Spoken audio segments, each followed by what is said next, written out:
तो आज हमारा जो टॉपिक है हिंदी भाषा का विकास। और लास्ट टाइम पे हमने ये देखा था कि जो हमारी हिंदी है ना, हिंदी किस भाषा का शब्द है? सबसे पहले तो हम ये याद रखेंगे, ये हमारा फारसी भाषा का शब्द है। ठीक हो गया। अच्छा, दूसरा कुछ बेसिक बातें हमने जो पिछली बार पढ़ी थी वो भी स्टार्ट करते हैं। जैसे अगर मैं बात करूँ, हमारा जो हिंदी दिवस होता है वो कब मनाया जाता है? वो 14 सितंबर। ठीक हो गया, सितंबर। अच्छा, उसकी बात करें, हमने फिर बात करी थी विश्व हिंदी दिवस। विश्व हिंदी दिवस ये कब मनाया जाता है? 10 जनवरी को। अच्छा, ये बताओ मुझे 14 सितंबर को क्यों मनाया जाता है हमारा हिंदी दिवस? नागपुर पहला अधिवेशन, मतलब नहीं, हिंदी दिवस मैंने बोला हिंदी दिवस क्यों मनाया जाता है। ठीक हो गया। देखिए, इस दिन हमारी जो हिंदी थी ना, उसको राजभाषा का दर्जा दिया गया था हमारे भारतीय संविधान में। बात ना करें बीच में, ठीक है। जिस दिन ये 14 सितंबर 1949 को, कब? 1949 को हिंदी को राजभाषा का दर्जा दिया गया था। किसका दर्जा दिया गया था? राजभाषा का दर्जा दिया गया था। इसीलिए हमें जो है 14 सितंबर को हिंदी दिवस के रूप में मनाते हैं। चलिए, उसके बाद बात करते हैं विश्व हिंदी दिवस। तो विश्व हिंदी दिवस कब मनाया जाता है? 10 जनवरी को। अब क्यों मनाया जाता है, जल्दी से बताएं, इसका क्या आंसर है? इसका इसलिए आंसर है, अर्जुन बताओ क्यों मनाया जाता है 10 जनवरी को? क्योंकि इस दिन हमारे विश्व लेवल पे पूरा हिंदी दिवस मनाया गया था सबसे पहले। और किस तिथि को मनाया गया था इसकी भी बात कर लेते हैं। किस सन को मनाया? तिथि तो हो गई, सन क्या था? 1975 में। और ये कहाँ मनाया गया था भाई? नागपुर में। और अब तक का कितने अधिवेशन हो गए? 3 अधिवेशन। 3 नहीं, 10, 11वां अधिवेशन हुआ था लास्ट टाइम पे। कहाँ? लास्ट जो 11वां अधिवेशन हुआ था, तो अभी तक का 11 हो चुके हैं। बाद में चर्चा करेंगे विशेष तौर पे, जब हम लोग आगे की तरफ चलेंगे तब लोग पूरे 11 के 11 अधिवेशन में भारत ने अब तक का, भारत में 3 अधिवेशन हो चुके हैं। अधिवेशन कहें या फिर ऐसा सम्मेलन कहें जहाँ पर को भारत ने उसका नेतृत्व कर चुका है। ठीक है, चलिए, तो ये था हिंदी दिवस। अच्छा, एक साथ में हम लोग 2 चीज़ें को और रिवाइज करते हैं यहाँ पे। जो भारतीय संविधान की हमने बात करी, तो भारतीय संविधान में जो टोटल कुल भाषाएं हैं वो कितनी भाषाओं को शामिल किया गया है? 22 भाषाओं को। ठीक हो गया। अच्छा, किस अनुच्छेद में किया गया है? अनुच्छेद भी पूछे जाते हैं आप लोगों से। 343 से लेकर 351 तक का, 351 तक। ठीक हो गया, अनुच्छेद 351। अच्छा, किस भाग में किया गया है ये भी आ जाता है आप लोगों का। भाग है आप लोगों का 17। उसके अलावा मैं बात करूं आप लोगों से, भाग हो गया, अनुच्छेद हो गया, अनुसूची। एक पॉइंट आता है आप लोगों का, किस अनुसूची में हमारे जो हिंदी है या ये जो भाषाओं का सम्मेलन किया गया है या उसे शामिल किया गया है, तो 8वीं अनुसूची। तो इतने पॉइंट आप लोग याद रखेंगे, कुछ और रह तो नहीं क्या? देखें, भाषा 22 हैं, अनुच्छेद 343 से 351 के बीच में लाया गया है जितनी भी भाषाएं हैं उनको। फिर बात करते हैं किस भाग के अंतर्गत है? 17। अनुसूची कितनी है? 18। ठीक है। अच्छा, भाषा तो हमारी 22 हैं। इसके बाद मैंने आप लोगों को एक पॉइंट और बताया था कि हमारी उपभाषाएं कितनी हैं? उपभाषाएं वो हैं 5, जिनकी संख्या 5 है। कौन कौन सी है? चलो, इन भाषाओं का नाम भी बता देते हैं। पश्चिमी हिंदी। अच्छा, पूर्वी हिंदी, याद रखने के लिए हम लोग देख सकते हैं, पूर्वी हिंदी। अच्छा, और इसके बाद बिहारी हिंदी नहीं, खड़ी बोली नहीं। अच्छा, बिहारी हिंदी, हिंदी का नाम है खड़ी बोली। ठीक हो गया, बिहारी हिंदी। और राजस्थानी हिंदी, और बताओ भी, महाराष्ट्री, पहाड़ी हिंदी। एक और हिंदी आ जाती है हमारी, पहाड़ी हिंदी। तो ये हम लोग आज ये भाषा के विकास में देखेंगे, पहाड़ी हिंदी। तो ये इतने पार्ट है हम लोगों के 5 उपभाषाओं में। अच्छा, बोलियां कितनी हैं जल्दी से बताएं? हमारे जो हिंदी की बोलियां, ये टोटल बोलियां कितनी हैं हिंदी की? 17 या 18? देखिए, मैं आप लोगों को बता दूं, जो एक आप लोगों की लुसेंट है उसमें 17 दे रखी है, लेकिन होती हैं बोलियां कितनी? 18। आप लोग विशेषकर याद रखेंगे, 18 बोलियां मैंने लिखाई होंगी आप लोगों को। ठीक है, तो ये था हमारा कुछ बेसिक सा पार्ट। अब चलते हैं हम लोग भाषा के विकास की तरफ, कि भाषा का विकास कैसे कैसे करके हुआ। ठीक है, इसे मैं रफ कर रहा हूँ, नोट करना है, किसी को नोट करना है तो नोट करिए जल्दी से। जिसने नहीं लिखा था वो नोट करिए जल्दी से, 2 मिनट के अंदर।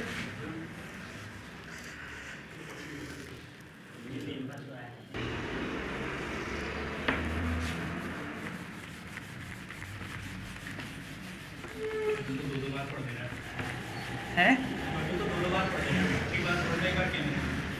अच्छा, चलिए, बहुत बढ़िया। चलो भाई, हम सबसे पहले बात करते हैं हिंदी शब्द हमने ले लिया, फारसी भाषा का। अब बात करते हैं कि जो ये भाषा है, अब जो भाषा है ना, ये भाषा शब्द आप लोगों का संस्कृत से बना है, ये भी याद रखें। और ये जो संस्कृत के शब्द भाष शब्द से बना है, आप लोग ये याद रखेंगे, भाष धातु से बना है, भाष धातु से। अच्छा, धातु किसे कहते हैं? मैंने बताया था आप लोगों को, धातु किसे कहते हैं? क्रिया का पहला रूप या मूल रूप। क्रिया का पहला रूप या मूल रूप जो होता है उसे धातु कहते हैं। अर्थात उसमें कोई भी क्रिया नहीं होता है, बदलाव नहीं होता है, तो वो धातु होती है। ठीक हो गया, यानी मूल रूप। तो धातु ये हमारा भाष शब्द से बना है, और जिसका मतलब होता है कहना। देखिए अब भाषा कहते किसे हैं ये समझिए बेसिक शब्दों में। भाषा हम उसे कहते हैं जिसके माध्यम से हम अपने विचार आदान प्रदान कर सकें, तो उस शब्द को उस चीज़ को हम लोग भाषा का नाम देते हैं। ठीक हो गया। जिससे हम लोग अपनी बातचीत कोई भी बातचीत अगर हमें एक दूसरे से करनी हो तो जिस माध्यम से करते हैं उसे हम लोग क्या कहते हैं, भाषा कहते हैं। ठीक हो गया। ये पॉइंट आप लोग याद रखेंगे। अच्छा अब बात करते हैं ये भाषा का जो विकास हुआ वो किस क्रम में हुआ। अब सबसे पहला पॉइंट विकास क्रम में आप लोग मैं लिखा रहा हूँ, आप लोग साथ साथ में लिखते चले मेरे। विकास क्रम, भाषा का विकास क्रम जो हमारे हिंदी भाषा का, फिलहाल हम लोग हिंदी भाषा की बात चल रही है तो हम लोग हिंदी भाषा का विकास क्रम लिखेंगे। तो जो हिंदी भाषा का विकास क्रम है ना, तो सबसे पहले जो आती है हमारी वो है संस्कृत भाषा। संस्कृत भाषा के बाद जो अगली भाषा बनती है वो है पाली भाषा, और पाली भाषा के बाद प्राकृत भाषा, और प्राकृत के बाद हम लोग आते हैं अपभ्रंश। अपभ्रंश के बाद जो अगली भाषा है, अपभ्रंश ही बनता है आप लोगों का अवहट। एक्चुअल में ये जो अपभ्रंश है तो अपभ्रंश का ही अन्य नाम को भी हम लोग अवहट कहते हैं। जो प्राचीन अपभ्रंश है उसे अपभ्रंश के नाम से जाते हैं, और जो उत्तर वैदिक में जो बाद में आया उसे हम लोग अवहट कहते हैं, और अवहट से ही हमारा जो बन जाता है वो आता है आप लोगों का हिंदी। तो इस प्रकार से जो हिंदी भाषा का जो विकास क्रम है आप लोगों का सबसे पहले संस्कृत भाषा, और फिर उसके बाद पाली भाषा, फिर आप लोगों की प्राकृत भाषा, और फिर बात करें अपभ्रंश या फिर अवहट। ठीक हो गया। तो ये हमारा क्रम है हिंदी भाषा का जो आप लोगों के पेपर में आ सकता है। दूसरा मैं बात करूं कि जो ये संस्कृत है तो ये प्राचीन समय में सबसे पहले जो भाषा का सबकी जननी जो कहा जाता है वो हमारी किसको कहा जाता है, संस्कृत भाषा को। अच्छा जो पाली भाषा था, जो पाली भाषा है उसका प्रयोग हम लोग किस समय में करते थे, बौद्ध धर्म के समय पर, या बौद्ध धर्म में पाली भाषा का प्रयोग किया जाता था। फिर उसके बाद बात करें इसका प्रयोग हम लोग कब करते थे, जैन धर्म, यानी जब जैन धर्म था उस समय पर हम लोग इसका प्रयोग करते थे। ठीक हो गया, लिख लिया आप लोगों ने। चलिए मैं सिर्फ करूं फिर आगे की तरफ चलते हैं, भाषा के विकास की तरफ। लिख लो रवि, लिख लो।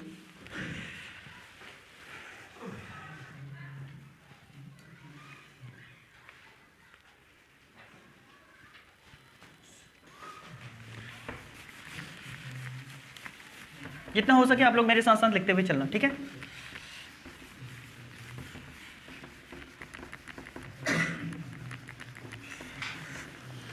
चलिए अगला महत्वपूर्ण पॉइंट है जो हमारा भाषा का विकास है, तो हम इसे क्रमशः 3 पार्ट में बांटते हैं। सबसे पहले मैं बात करूं तो प्राचीन आर्य भाषा कहते हैं। दूसरा आप लोगों का आ जाता है मध्यकालीन आर्य भाषा, और तीसरा आप लोगों का आता है आधुनिक कालीन आर्य भाषा।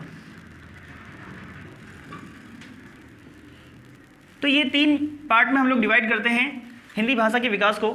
सबसे पहला प्राचीन आर्य भाषा। अब प्राचीन आर्य भाषा का इसके साथ साथ हम लोग टाइम पीरियड भी या समय काल लिख लेते हैं। जो प्राचीन आर्य भाषा है लगभग हम लोग पढ़ते हैं इसको 1500 ईसा पूर्व से 500 ईसा पूर्व तक, ईसा तक। अच्छा ईसा पूर्व क्या होता है भाई, ये उल्टा क्यों लिख रहे हैं हम लोग, 500 से 1500 से 500 में ऐसा होता है क्या, उल्टा जाता है क्या कुछ।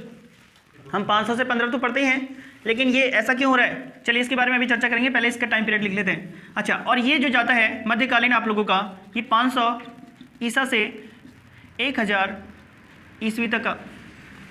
ठीक हो गया, मध्यकालीन आप लोगों का याद रखें टाइम पीरियड। और उसके बाद बात करें आधुनिक कालीन आर्य भाषा, ये जो हमारी स्टार्ट होती है 1000 ईस्वी से अब तक। तो ये 3 पार्ट में हम लोगों ने जो है हम लोग पढ़ेंगे प्राचीन आर्य भाषा जो है, जो हमारे भाषा का विकास हुआ वो है प्राचीन आर्य भाषा, मध्यकालीन आर्य भाषा और आधुनिक आर्य भाषा। जल्दी से नोट करें इसे, फिर आगे की तरफ बढ़ते हैं हम लोग। हाँ जी 10,000 लेके 1000 ईस्वी तक का। अच्छा मैंने बात करी है ईसा पूर्व क्या होता है, क्या होता है भाई बताओ, कौन बताएगा, राहुल बताओ। ईसा पूर्व और ईस्वी में क्या फर्क है, बताओ तारा, चलो आप ही बताओ जल्दी से। जन्म से पहले, हाँ बिफोर क्राइस्ट, ठीक है। ठीक है, ऐसा क्यों? ये 1500 से मतलब उससे पहले 1500 साल से पहले, जैसे हम लोग पहली शताब्दी की बात करते हैं ना, देखिए 0 वर्ष शुरू हुआ कहीं से, उसके बाद हमारा 100 साल, फिर 200 साल, यानी 200, ये 500 ईस्वी चल गया। लेकिन इससे पहले, इससे इधर को तो हम लोग क्या बोलते हैं, ईस्वी, ठीक है। और ये 0 साल लगभग हमारे ईसा मसीह का जन्म दिवस से हम लोग इसे माना जाता है, ठीक हो गया। अच्छा, इससे पहले भी हम लोगों का 100 चला होगा, जो 0 से पहले 100, फिर इस प्रकार यहाँ से 200 और फिर ये 500। तो यही इसी प्रकार आप लोगों का ईसा पूर्व ये 0 से लेकर, ठीक हो गया, जहाँ से हमने शताब्दी स्टार्ट हुई है, पहली, दूसरी, तीसरी, चौथी, पाँचवीं करके, और जो अभी चल रही है वो कौन सी चल रही है, 21वीं शताब्दी चल रही है, ठीक हो गया, 21वीं, यानी इस 0 से कितने साल हो गए हैं, 2100 साल हो गए हैं, ठीक हो गया। और हम बात कब की कर रहे हैं, 1500 साल पहले की, वो भी कब से, 0 से, यानी आज से कितने साल पहले, 2500 साल पहले, नहीं 2500 नहीं, 3500 साल पहले। अभी 21वां हो गया है ना, अभी 21वीं सदी चल रही है, तो हम 1500 उससे 0 जहाँ से हुआ होगा उससे भी 1500 साल पहले की बात चल रही है, यानी आज से 3500 साल पहले की बात है, लमसम, ठीक है। तो उस समय की बात चल रही है। तो आप समझ में आया आप लोगों को ईसा पूर्व का मतलब, ईसा पूर्व का मतलब जहाँ से ईसा मसीह का जहाँ से जन्म दिवस यानी 0 से स्टार्ट होता है उससे पहले का। तभी मैं बात कर रहा हूँ 1500 ईस्वी से लेकर 500 तक का, जहाँ भी 500 होगा 500, फिर 500 के बाद फिर 0 हुआ होगा, फिर 1000 ईस्वी तक का, इस तरीके से आगे को आया होगा, ठीक हो गया। तो जब भी ईसा पूर्व हम लोग कहते हैं तो वो हमारा 0 से पहले का टाइम पीरियड होता है, ठीक है, आया समझ में। चलिए अब इसे मैं रफ करता हूँ और आगे बढ़ता हूँ। देखिए भाई, जो हमारा प्राचीन आर्य भाषा थी ना, इस समय हम लोग मेनली किन भाषाओं को कंसिडर करते थे, या ध्यान दीजिए। सबसे पहले मैं बात करूं तो यहाँ पे चलती थी वैदिक संस्कृत, इसको हमने पुनः 2 पार्टों में बांटते हैं, वैदिक संस्कृत और दूसरा था हमारा लौकिक संस्कृत। तो इस टाइम में जो 1500 ईसा पूर्व से लेकर 500 ईसा पूर्व तक के समय पर जो भाषा का प्रयोग होता था वो होता था वैदिक संस्कृत और लौकिक संस्कृत। मेनली हम बात करें दोनों का ही रूप, यानी आपका कौन सा था, संस्कृत, ठीक हो गया। संस्कृत भाषा का प्रयोग होता था, उस संस्कृत को भी हमने पुनः 2 पार्ट में डिवाइड किया था, ठीक है। वो भी कौन कौन से, वैदिक संस्कृत और लौकिक संस्कृत। इसके बारे में हम लोग अभी लिखेंगे थोड़ी देर बाद, लिखे। फिर इसके बाद बात करते हैं मध्यकालीन में आप लोगों की जो भाषाओं का विकास हुआ वो था आप लोगों का पाली भाषा और प्राकृत भाषा और आप लोगों का अपभ्रंश। तो इस प्रकार से इस भाषा में आप लोगों का पाली, प्राकृत और अपभ्रंश, और फिर आप लोगों के आधुनिक काल में हम लोग पहुंच जाते हैं फाइनली हिंदी तक का। तो ये रहा आप लोगों का विकास का जो क्रम है इस प्रकार से। तो जल्दी से आप लोग इसे नोट करें, फिर बढ़ते हैं हम लोग वैदिक से स्टार्ट करते हैं यहाँ तक हिंदी तक का। आज हमें कंप्लीट करना है ये वाला पार्ट इसमें, ठीक है।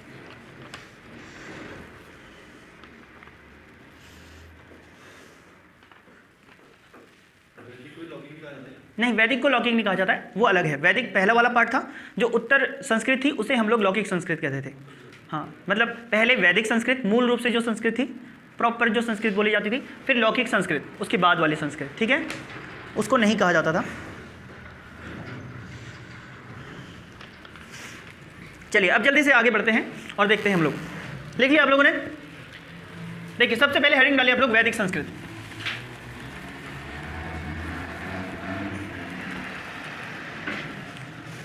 देखिए जो वैदिक संस्कृत का टाइम पीरियड माना जाता है वो माना जाता है आप लोगों का 1500 ईसा पूर्व से हमारा 1000 ईसा पूर्व तक। काफ़ी लंबा टाइम पीरियड जैसा लग रहा है ना, ठीक है लिखने में।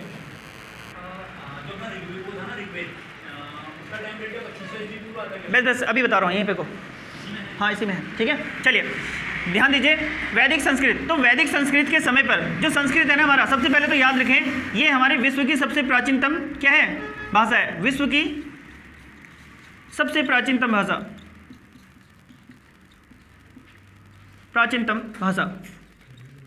और इस टाइम पे जो हमारा वैदिक संस्कृत था, इसी टाइम पे हमारे जो संहिता थी, जिसे हम लोग संहिता कहते हैं, संहिता।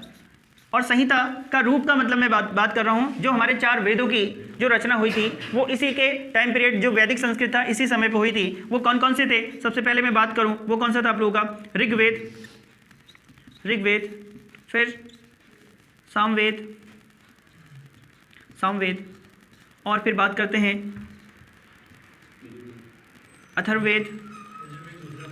अथर्ववेद और आप लोगों का यजुर्वेद। तो ये आप लोगों के जो 4 वेद हैं वो आप लोगों के वैदिक संस्कृत में ही जो थे यहाँ पर ही इनकी रचना हुई थी इस टाइम पीरियड में। अब 2500 इसलिए बोलते हैं, आज से हम बात करें तो कितने साल पहले भी बात हो गई है, 3500 साल पहले लमसम। लेकिन जो टाइम पीरियड जो है वैदिक संस्कृत में ही इन लोगों का मूल रूप से जो संस्कृत में ही इनका संकलन किया गया था। तो ये आप लोग जल्दी से नोट करें।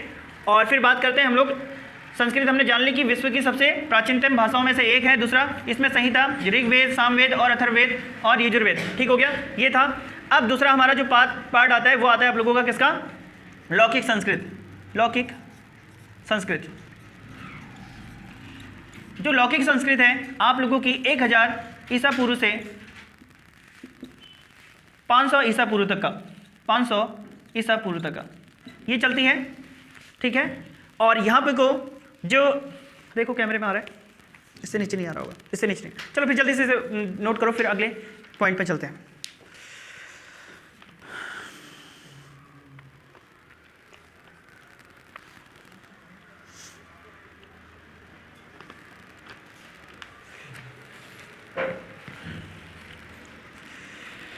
एक पॉइंट और नोट करेंगे यहाँ पे, जो वैदिक संस्कृत थी ना, वैदिक संस्कृत भाषा, इसे हम लोग देववाणी भी बोला जाता है। देववाणी भाषा, देववाणी भाषा, देववाणी भाषा भी कहा जाता है, इसे देववाणी भाषा भी कहा जाता है, ठीक है। और ऋग्वेद के संबंध में एक पॉइंट और बता दूं आप लोगों को। ऋग्वेद, जो ऋग्वेद है ना, ये मानव उत्पत्ति का प्रथम वेद माना जाता है। इसको यहाँ पे कहाँ लिखे, चलिए यहीं पे, यहाँ पर देखिए, इसे ऋग्वेद को मानव उत्पत्ति का, मानव उत्पत्ति का प्रथम ग्रंथ, मानव उत्पत्ति का प्रथम ग्रंथ माना जाता है। किसे, ऋग्वेद को। ये 2 पॉइंट नोट कर लीजिए, फिर मैं इसे रफ कर रहा हूं और चलते हैं आप लोगों के लौकिक संस्कृत की तरफ।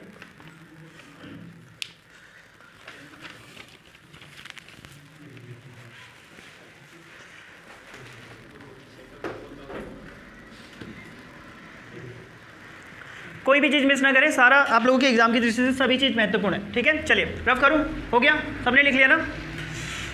एक बार जल्दी से रिवीजन कर लेते हैं। देखिए वैदिक जो संस्कृत है उसका टाइम पीरियड आप लोगों का 1500 ईसा पूर्व से लेकर 1000 ईसा पूर्व तक का है। और वैदिक संस्कृत को हम लोग देववाणी या देव भाषा या देववाणी भाषा कहते हैं, ठीक हो गया। अच्छा, इसके दूसरी बात हमने ये बात करी थी कि जो संस्कृत है विश्व की सबसे प्राचीनतम भाषा इसे कहा जाता है।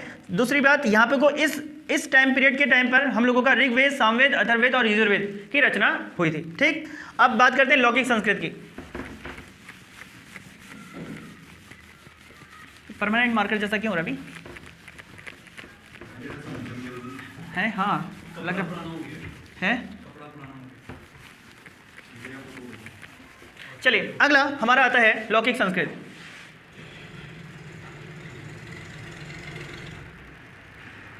लौकिक संस्कृत, इसका टाइम पीरियड मैंने बताया आप लोगों को 1000 ईसा पूर्व से लेकर 500 ईसा पूर्व तक का, ईसा पूर्व तक, ठीक हो गया। अच्छा, लौकिक संस्कृत को हम लोग ब्राह्मण संस्कृत भी कहते हैं, याद रखेंगे आप लोग, ब्राह्मण संस्कृत भाषा, संस्कृत। अच्छा, दूसरी बात यहाँ पे को जिन ग्रंथों की स्थापना हुई थी उन ग्रंथों में हमारे आ जाते हैं जैसे रामायण, रामायण, ठीक हो गया।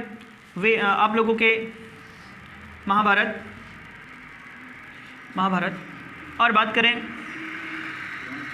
पुराण, पुराण हो गए, और उपनिषद, उपनिषद, उपनिषद, और उपवेद, उपवेद, इन सभी की रचना हमारे लौकिक संस्कृत के टाइम पीरियड में हुई थी, ठीक है। याद रखेंगे आप लोग, जल्दी से इसे नोट करें। जो हमारा लौकिक संस्कृत का समय था उस समय इसको हम लोग ब्राह्मण संस्कृत ग्रंथ भी कहते हैं या ब्राह्मण संस्कृत भाषा भी कहते हैं। यहाँ पे रामायण, महाभारत, पुराण और उपनिषद और उपवेद आते हैं। अगर यहाँ पे इनकी संख्या को लेकर भी आप लोगों के प्रश्न बन जाते हैं, इनकी संख्या कितनी थी, पुराणों की संख्या कितनी है, 18। तो हमारे पुराण कितने थे ये प्रश्न बन जाता है। उपवेद कितने हैं, 4, ठीक है। और उपनिषद कितने हैं, 108। अच्छा, वेदांग भी, वेदांगों की भी यहीं पे जो था वेदांग, वेदांग, ठीक हो गया। अच्छा, वेदांग और वेदांत में क्या फ़र्क है भाई, और वेदांत जो हमारे थे वो थे 6।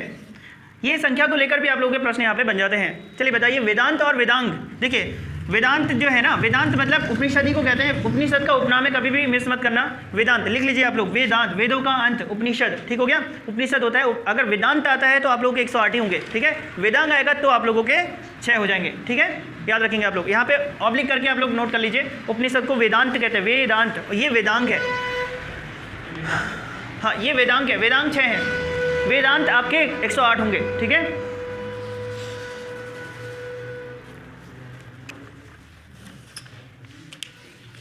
तो ये हो गया हमारा पार्ट। चले अगले पॉइंट की तरफ चलते हैं, और अगला हमारा पार्ट आ जाता है मध्यकालीन में। और मध्यकालीन में सबसे पहले जो भाषा आती है वो कौन सी हो जाएगी? पाली भाषा। चलिए पहला पॉइंट लिख देते हैं। अगला पॉइंट है आप लोगों का पाली भाषा। हेडिंग डालिए आप लोग, पाली भाषा, पाली भाषा। और जो पाली भाषा की शुरुआत होती है वो हो जाती है आप लोगों की 500 ईसा पूर्व से लेकर प्रथम शताब्दी तक, प्रथम शताब्दी तक, प्रथम शताब्दी। जो हमारी पाली भाषा है ना, इसको हम लोग कहते हैं क्या, इसको कई नामों से जाना जाता है। जैसे पहली जन भाषा, पहली जन भाषा, जन भाषा, पहली जन भाषा मतलब, या फिर आम भाषा, आम भाषा। देखिए भाई होता क्या था, मैं आप लोगों को बता दूं, जो पहले संस्कृत थी, वैदिक संस्कृति, लौकिक संस्कृति, उसे सिर्फ कौन लोग पढ़ सकते थे? जो पढ़े लिखे हो, ठीक हो गया। तो और जो इतनी ढेर सारी जो जनसंख्या थी, जो इतनी पॉपुलेशन थी, अब वो ज़्यादा तो पढ़े लिखे होंगे नहीं, ठीक हो गया। इस कारण से जितने भी अनपढ़ लोग होते थे या फिर जो ज़्यादा नहीं पढ़े लिखे होते थे, तो उनके लिए सहूलियत के लिए जो पाली भाषा का विकास हुआ, तो इसीलिए इसको पहली जन भाषा या आम भाषा कहा जाता है। इसीलिए ये प्रश्न आप लोगों का बन सकता है आप लोगों का कि किसे सबसे पहले आम भाषा या जन भाषा कहा जाता है, वो आप लोगों की पाली भाषा है। अच्छा, इसमें 1-2 पॉइंट और देखें तो, या इसको हम लोग पहली देसी भाषा भी कह सकते हैं, ठीक है, पहली जन भाषा या देसी भाषा, देसी भाषा। तो इस पॉइंट को नोट करें। अच्छा, अब अगली भाषा की तरफ हम लोग चलते हैं। अगली जो भाषा है हमारी वो है प्राकृत भाषा, प्राकृत भाषा। इसका जो टाइम पीरियड हमारा स्टार्ट होता है प्रथम शताब्दी से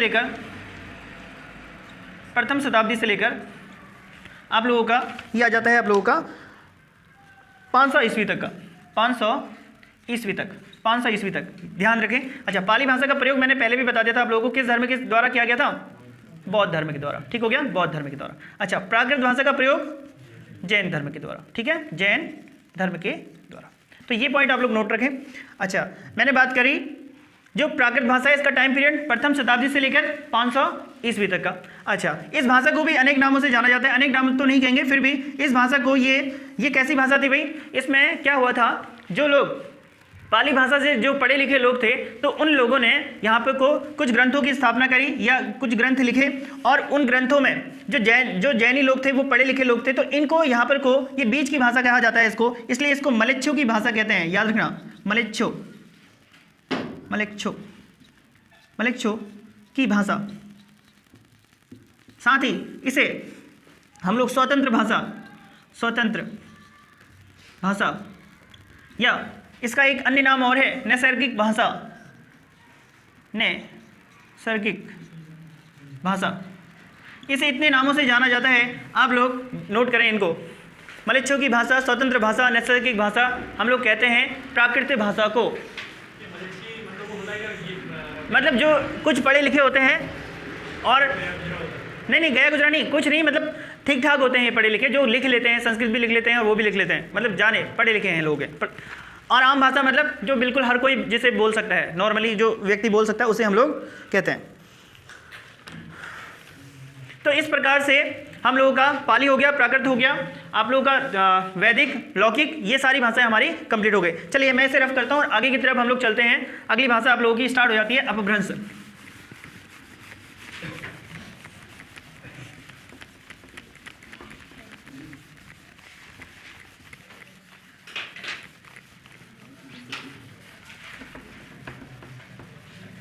इस इंक में मुझे लग रहा है जो लिक्विडिटी होती है ना, जिसे जो एकदम से हट जाती है, वो अब खत्म हो रही है ठंड के कारण।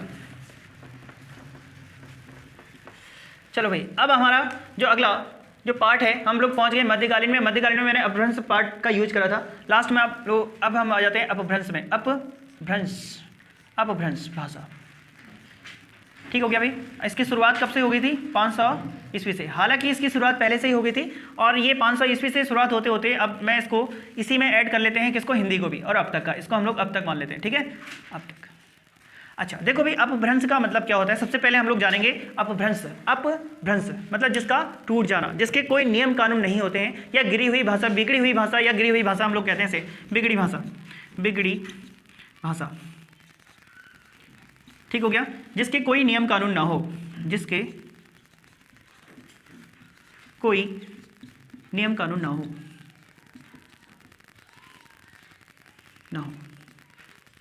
इस प्रकार जिसके कोई नियम कानून नहीं होते हैं, या फिर जो बिगड़ी मतलब जो उन पे जो उसके नया स्वरूप आ जाता है और बिना मतलब उसके नियम कानून के बना हो, वो हमारी अपभ्रंश भाषा कहलाती है, ठीक है। चलिए, अब जो अपभ्रंश भाषा है ना, इसको पुनः हम लोग 7 भागों में बांटते हैं। इसको हम लोग 7 भागों में विभाजित करते हैं, विभाजित होती है। अब ये 7 भाग कौन कौन से हैं? और यहीं से अब हमारी जो हिंदी का जो हिंदी आने वाली है, इसी के अंतर्गत से आएगी। अब जो हमारी जो अपभ्रंश है, अपभ्रंश को हम पुनः 7 पार्ट में डिवाइड करते हैं। अब ये 7 पार्ट कौन कौन से हैं याद रखेंगे। सबसे पहले मैं बात करूं तो सबसे पहला आता है आप लोगों का सौर सैनी अपभ्रंश, सौर सैनी अपभ्रंश, अपभ्रंश। चलिए, दूसरे नंबर का आप लोगों का आता है खस अपभ्रंश, खस अपभ्रंश। तीसरे नंबर का आप लोगों का आता है पैसाची, पैसाची अपभ्रंश, पैसाची लिखते रहें, अभी बताऊंगा, पैसाची अपभ्रंश। अगला है आप लोगों का ब्राचड़ अपभ्रंश, चौथा है ब्राचड़, ब्राचड़ अपभ्रंश, अपभ्रंश। और फिर आता है आप लोगों का महाराष्ट्री अपभ्रंश, महाराष्ट्री अपभ्रंश। फिर अगला आता है आप लोगों का अर्धमागधी अपभ्रंश, अर्धमागधी अपभ्रंश। और सातवां आता है आप लोगों का मागधी अपभ्रंश। तो ये 7 पार्टों में हमारा जो है अपभ्रंश टूट जाता है। कौन कौन सा? सौर सैनी अपभ्रंश, खस अपभ्रंश, पैसाची अपभ्रंश, ब्राचड़ अपभ्रंश, महाराष्ट्री अपभ्रंश, अर्धमागधी अपभ्रंश और मागधी अपभ्रंश, ठीक हो गया। और हम बढ़ते हैं आगे की तरफ, आप लोग इसे जल्दी से नोट करें। अपभ्रंश, अपभ्रंश हमने 7 पार्ट में डिवाइड किया था, इनको यहाँ से लिखते हैं। सबसे पहला कौन सा था? सौर सैनी, सौर सैनी, सैनी, सौर सैनी अपभ्रंश, ठीक हो गया, सौर सैनी अपभ्रंश। फिर दूसरा हमने बात करी थी खस अपभ्रंश, खस अपभ्रंश। और तीसरा हमने बात करी थी पैसाची, पैसाची अपभ्रंश, ठीक हो गया। फिर चौथा हमने बात करी थी ब्राचड़, ब्राचड़, ब्राचड़ अपभ्रंश।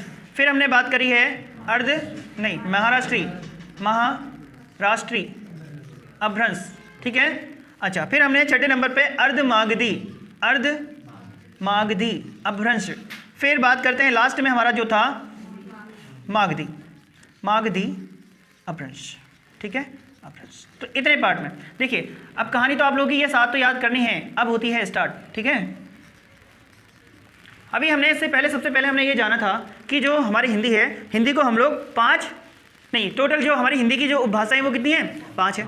और उनकी फिर वो उन 5 में कुछ बोलियां आती हैं, ठीक हो गया। वो बोलियों की संख्या मैंने कितनी बताई थी? 18 बताई थी। तो अब हमें वो 5 को ही पढ़ना है, ठीक है। लेकिन हम लोग ये जरूर जानेंगे सौर सैनी के अंतर्गत कौन कौन से आते हैं, अब खस अपभ्रंश के अंतर्गत कौन कौन से आते हैं, ये तो पढ़ेंगे, लेकिन वो 5 बोलियों को हम लोग सेलेक्ट करेंगे, वो 5 उपभाषा को सेलेक्ट करेंगे यहाँ से। चलिए, वो कौन कौन सी है? सबसे पहले मैं बात करूँ सौर सैनी के अंतर्गत, तो सौर सैनी में हमारी जो भाषा आती है ना, सबसे पहले पश्चिमी हिंदी आएगी। क्या आएगी? पश्चिमी हिंदी। देखिए भाई, पश्चिमी हिंदी, ठीक है। अच्छा, पश्चिमी हिंदी के बाद दूसरे नंबर पे इसमें आता है गुजराती, सब इसी के अंतर्गत। अब यहाँ से क्वेश्चन क्या बनते हैं आप लोगों के, डायरेक्टली याद रखेंगे, पश्चिमी हिंदी किस अपभ्रंश के अंतर्गत आती है, डायरेक्टली क्वेश्चन बनता है आप लोगों का यहाँ से, तो आएगा सौर सैनी अपभ्रंश। अच्छा, तीसरी यहाँ पर आ जाती है आप लोगों की राजस्थानी हिंदी। ये सिर्फ गुजराती है, हिंदी मत लगाना इसके आगे, ठीक है। हिंदी सिर्फ 2 ही हैं, एक आपकी पश्चिमी हिंदी, इसमें 2 ही आती हैं, और तीसरा आ जाएगा आपका राजस्थानी हिंदी, राजस्थानी हिंदी। तो देखिए, जहाँ जहाँ हिंदी है ना, ये उपभाषा है हिंदी की, ठीक है। अब ये 5 उपभाषाओं में बंटने वाला है। पहला यहाँ पर सौर सैनी में हमने देखा 2 आगे कौन कौन से, पश्चिमी हिंदी और राजस्थानी हिंदी। चलिए, खस अपभ्रंश के अंतर्गत हम लोग 2 इसे पुनः फिर 3 पार्ट में बांटते हैं। 2 पार्ट में बांटेंगे। कौन कौन से?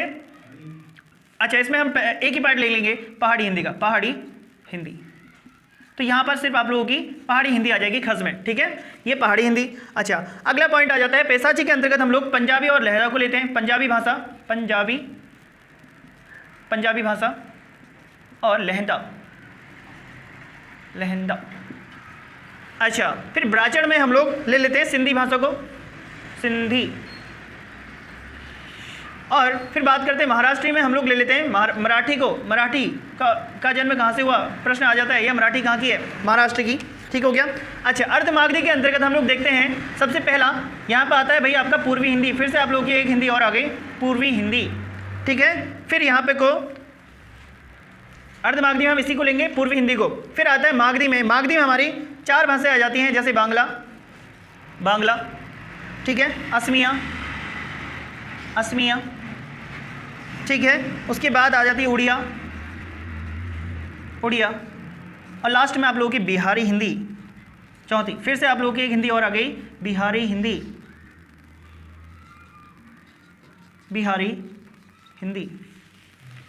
ध्यान दीजिए, मोस्ट इंपॉर्टेंट, आप लोगों के सारे क्वेश्चन यहीं से बनने वाले हैं, इसी पार्ट से, अपभ्रंश वाले पार्ट से। जहाँ से भी अपभ्रंश स्टार्ट हुआ है वहाँ से आप लोग अपभ्रंश को अच्छे से देखें।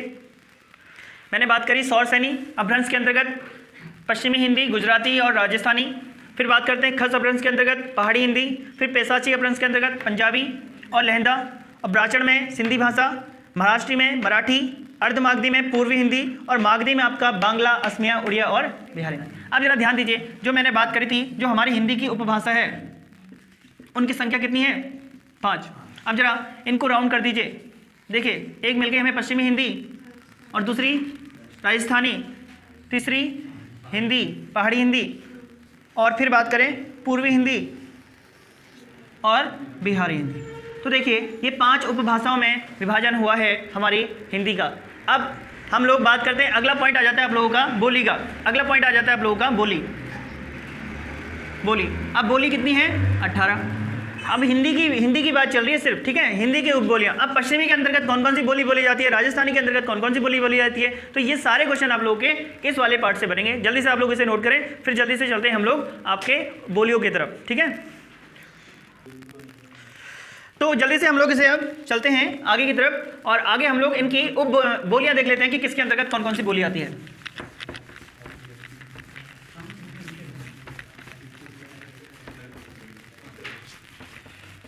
चलिए भाई, हमने बात करी जो हिंदी की बोलियां हैं, 5 उपभाषाओं में हमने बांटा था इसे। सबसे पहले कौन सा था आप लोगों का? पश्चिमी हिंदी। सबसे पहला था हमारा पश्चिमी हिंदी, इसको देखेंगे। दूसरा हमारा था पहाड़ी हिंदी, ये उपभाषाएं बांटी थी, ये उपभाषाएं हिंदी की। तीसरा हमारा था राजस्थानी हिंदी, अच्छा उधर चलेगा, कोई नहीं, राजस्थानी हिंदी। और चौथा था हमारा पूर्वी हिंदी, और 5वां पार्ट था हमारा बिहारी हिंदी का। तो आप लोग इसी क्रम में लिखते चले मेरे साथ, बिहारी हिंदी। अब इसके अंतर्गत कौन कौन सी बोली आती है ना, वो बोलियां होंगी हमारी, और वो बोलियों की संख्या कितनी है? 18। वो 18 कैसे बनती हैं और कौन कौन सी बोलियां किसके अंतर्गत आती हैं, यहाँ से आप लोगों के क्वेश्चन बनते हैं। आप लोग इसी सीक्वेंस से लिखें इसको कि बोलियों, पहले उपभाषाएं, ये 5 भाषाएं, अब इनके साथ हम लोग बोलियां, उसी में मत ऐड कीजिएगा, अलग से इस प्रकार से अलग टेबल बनाए इसको, ठीक है। चलिए अब बात करते हैं सबसे पहले सौर सैनी में। सौर सैनी में हमारी 5 उपबोलियाँ आती हैं भाई, 5 उपबोलियाँ। अब ये 5 कौन कौन सी हैं? सबसे पहले बांगरू, हाँ पश्चिमी में, ठीक है, बांगरू। फिर आती है बुंदेली, और फिर आती है ब्रज भाषा, और फिर आती है आप लोगों की कन्नौजी। कितनी होगी? 1 2 3 4। अच्छा, फिर आएगा आपका कौरवी, लास्ट होगी आपकी या खड़ी बोली। अच्छा, ध्यान दें, बांगरू, बुंदेली, ब्रजभाषा, कन्नौजी और खड़ी बोली।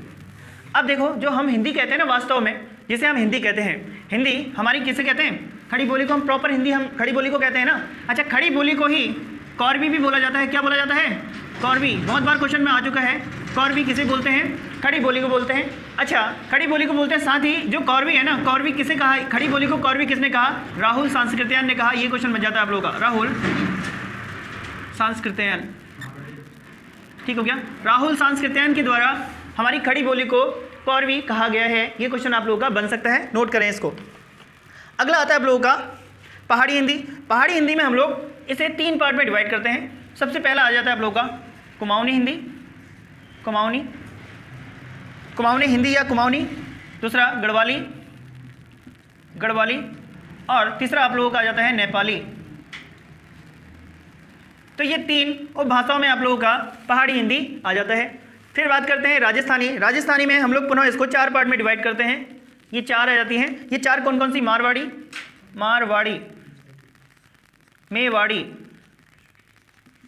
और एक और है भाई मेवाती, मिलते जुलते मेवाती, और एक जयपुरी, जयपुरी। ठीक है, तो ये 4 पार्ट में हमारा कौन कौन से? मारवाड़ी, मेवाती और मारवाड़ी, मेवाती। मेवाती 2 बार हो गया क्या? मेवाड़ी और मेवाती। ठीक है, ये मेवाड़ी है। ठीक है, मेवाड़ी और मेवाती और जयपुरी। ठीक है, ये हमारे 4 पार्ट में। फिर पूर्वी हिंदी को हम लोग पुनः जो है 3 पार्ट में डिवाइड करते हैं। ये 3 कौन कौन से? बघेली, बघेली, बघेली। फिर आता है अवधी, छत्तीसगढ़ी, अवधी और फिर छत्तीसगढ़ी, छत्तीसगढ़ी। लास्ट आप लोगों का हिंदी आ जाता है। हिंदी में हम लोग इसे पुनः बिहारी हिंदी में 3 पार्ट में से फिर डिवाइड करते हैं। मैथिली, मैथिली, मगही, मगही और आप लोगों का भोजपुरी, भोजपुरी। तो आप लोगों ने देखा 5 3 8, 8 4 12, 12 3 आप लोगों का 15, 15 और 3 18। तो ये 18 उपबोलियों में हमने हिंदी को विभाजित किया है। तो अब यहाँ से आप लोगों के बहुत से क्वेश्चन बनते हैं। जैसे लास्ट टाइम पे पूछा गया था कि छत्तीसगढ़ी किसके अंतर्गत आती है? पूर्वी हिंदी।